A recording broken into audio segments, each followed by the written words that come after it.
Hello, Assalamu alaikum to everyone. Welcome you all in online classes. I am Ghulam Murtaza from Benazir Bhutto Shahid University, Liari, Karachi, and this is our lecture week 9 of lab and section A.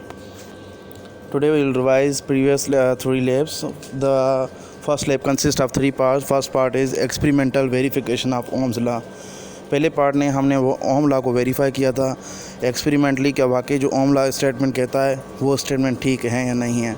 Om law कहता है voltage is directly proportional to current. Voltage का current के साथ direct relation है। अगर आप voltage को बढ़ाएंगे तो करंट भी बढ़ेगा, अगर आप वोल्टेज को कम करेंगे तो करंट भी कम होगा। लेकिन एक कंडीशन है, कहता है if the resistance is constant. अगर आपके पास रेजिस्टेंस कांस्टेंट है तभी ये पॉसिबल हो सकता है कि जब आप वोल्टेज क्या करेंगे, जैसे बढ़ाएंगे तो करंट भी बढ़ेगा। और यही हमने भी लेब 1 में किया था कि हमने 330 किलो ओम का रजिस्टर लिया था और उसके पास एक वोल्टेज सोर्स प्रोवाइड करके जब उस वोल्टेज की सोर्स की वोल्टेज वेरी करते जा रहे थे उसी हिसाब से उसका करंट भी वेरी होता जा रहा था। यानी बढ़ा रहे तो बढ़ रहा था, अगर कम कर रहे थे तो वो भी कम कर रहा था। ये आपके पास ओम लॉ के 3 डिफरेंट फॉर्म्स हैं। V = IR अगर आप वोल्टेज फाइंड करना चाहते हैं, इसको रीअरेंज करके आप I = V/R भी लिख सकते हैं अगर आप करंट के लिए यूज़ कर रहे हैं। अगर आप रेजिस्टेंस के लिए यूज़ कर रहे हैं तो आप इसको यूज़ करेंगे R = V/I।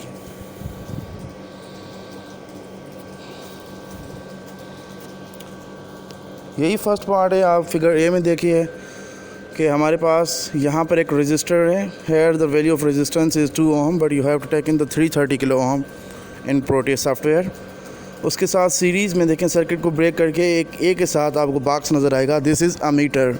Ammeter will measure the current in series circuit और इसको हमने वोल्टेज सोर्स वेरिएबल वोल्टेज दिया है, that is 0 to 12 volt. Now we want to check the relationship of current and voltage. देखें उसके बाद फिगर बी में आप टेबल को चेक करें। टेबल में एक आपके पास वर्टिकल लाइन वोल्ट्स की है जो आप अप्लाई वोल्टेज कर रहे हैं उस वोल्टेज की है। सेकेंडली ओम्स की है, यानी जो रेजिस्टेंस सर्किट में गिवन है रजिस्टर की वो गिवन है। इस केस में आपके पास 2 है लेकिन आपको प्रोटियस में 180 किलो ओम उठाना है और आपने हर मरतबा अमीटर की रीडिंग चेक करनी है तो वो आप एम्पियर वाले बॉक्स में फिल करेंगे। और आप इसको मैन्युअली भी कैलकुलेट कर सकते हैं। I = V/R। वोल्टेज हर मरतबा चेंज होती रहेगी, रेजिस्टेंस की वैल्यू कांस्टेंट है तो इसी हिसाब से भी आप कैलकुलेट कर सकते हैं। फिगर सी में आई है। फिगर सी में आप देखिए ओम लॉ का ग्राफ प्लाट किया हुआ है। आपने हॉरिजॉन्टल एक्सिस पे वोल्टेज रखे हुए हैं और वर्टिकल एक्सिस पे आपने करंट लिखा हुआ है। तो आपके पास हॉरिजॉन्टल एक्सिस में वो क्वांटिटी रखी जाती है जो इंडिपेंडेंट हो, वाई एक्सिस पे वो क्वांटिटी रखी जाती है जो डिपेंडेंट हो। तो अब वोल्टेज जो है वो इंडिपेंडेंट है, वोल्टेज करंट पे डिपेंड नहीं कर रहा। वोल्टेज को हम अपने हाथ से ही वेरी कर रहे हैं लेकिन करंट डिपेंड कर रहा है। करंट इस चीज़ पे डिपेंड कर रहा है कि जैसे जैसे मैं वोल्टेज बढ़ा रहा हूँ तो करंट भी उसके साथ बढ़ रहा है या कम हो रहा है। तो इसीलिए करंट डिपेंडेंट है। किस पे डिपेंड कर रहा है? वोल्टेज पे डिपेंड कर रहा है, लेकिन वोल्टेज इटसेल्फ इंडिपेंडेंट है। ग्राफ किस तरह प्लाट करेंगे? आप क्या करेंगे, हॉरिजॉन्टल एक्सिस पे वोल्टेज की वैल्यू चेक करके उसकी कोरस्पॉन्डिंग करंट की वैल्यू देखेंगे, वहाँ पर एक पॉइंट प्लेस करेंगे। इस तरह हर एक वैल्यू पे आप हर एक पॉइंट प्लेस करते जाएंगे और उन सारी पॉइंट्स को ज्वाइन करेंगे तो आपको इस तरह का ग्राफ मिल जाएगा। ये ग्राफ लीनियर ग्राफ है जो रिप्रेजेंट कर रहा है कि एक रजिस्टर के अक्रॉस उसके वोल्टेज और करंट का डायरेक्ट रिलेशनशिप होता है। इसके पार्ट बी की तरफ आइए।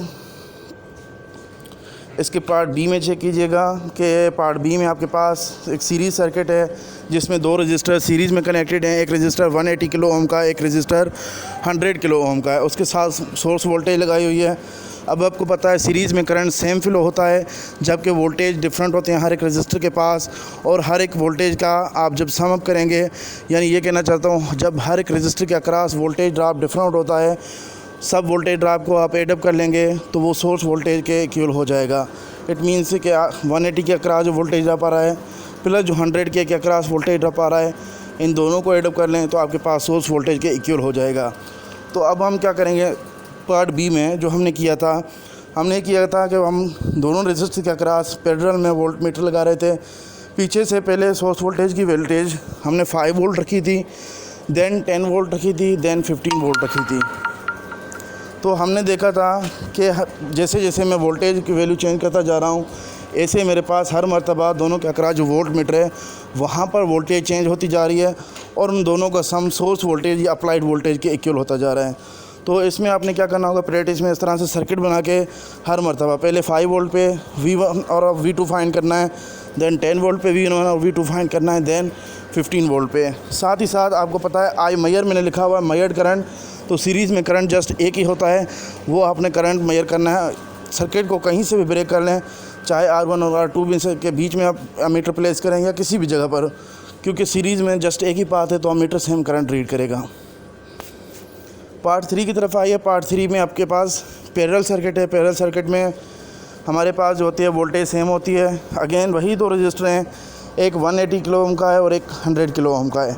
दोनों को पैरेलल में कनेक्ट किया है। एक 10 वोल्ट का वोल्टेज सोर्स हमने इसको प्रोवाइड किया है। तो अब हम सबसे पहले इसमें हमें ये प्रूव करना होगा कि पैरेलल में वोल्टेज सेम होती है, यानी जो आप अप्लाई वोल्टेज कर रहे हैं रजिस्टर R1 के अक्रॉस भी वही वोल्टेज है, रजिस्टर R2 के अक्रॉस भी वही वोल्टेज है। तो इसके लिए आपको क्या करना पड़ेगा, R1 और R2 के अक्रॉस वोल्ट मीटर लगाने पड़ेंगे। पीछे से जो आप वोल्टेज अप्लाई कर रहे हैं आप देखेंगे कि दोनों वोल्ट मीटर पर वही वोल्टेज अपीयर हो रही होगी।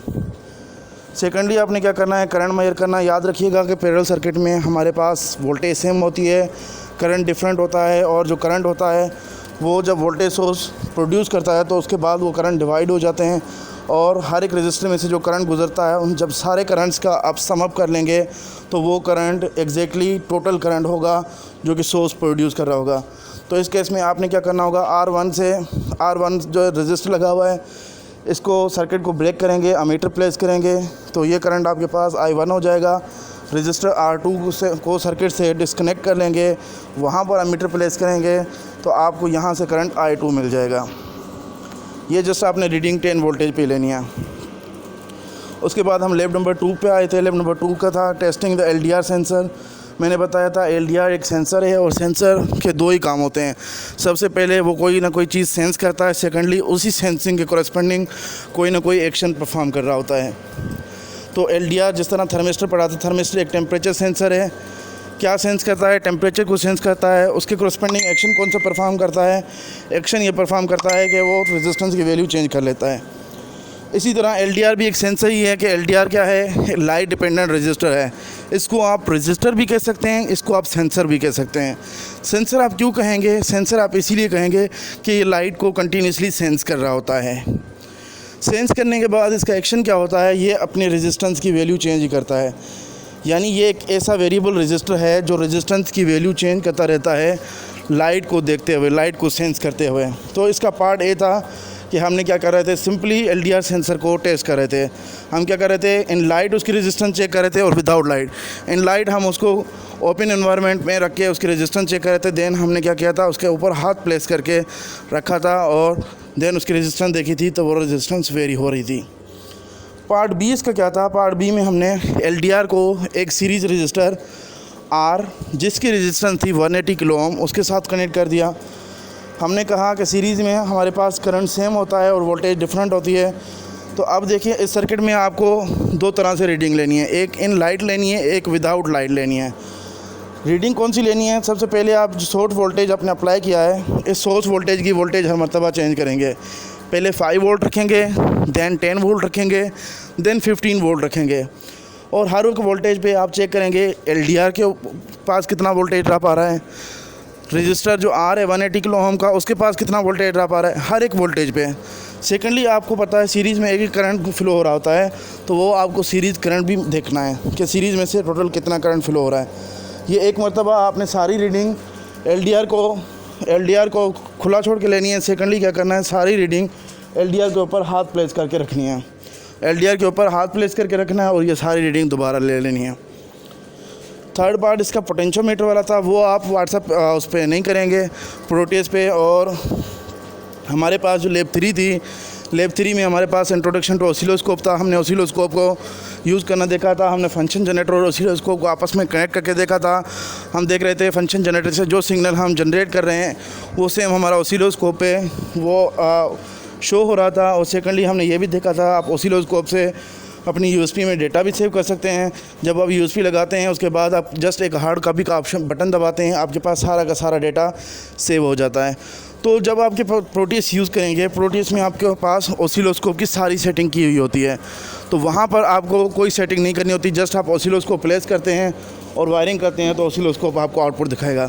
हम सेकंड वीडियो में इसका जो पार्ट बी होगा उसमें मैं आपको डिटेल में बताऊंगा आप प्रोटीज किस तरह यूज़ करेंगे, किस तरह कंपोनेंट प्लेस करेंगे, किस तरह आप अमीटर प्लेस करेंगे, किस तरह आप वोल्ट मीटर प्लेस करेंगे और किस तरह आप हर एक कंपोनेंट की वैल्यू चेंज करेंगे।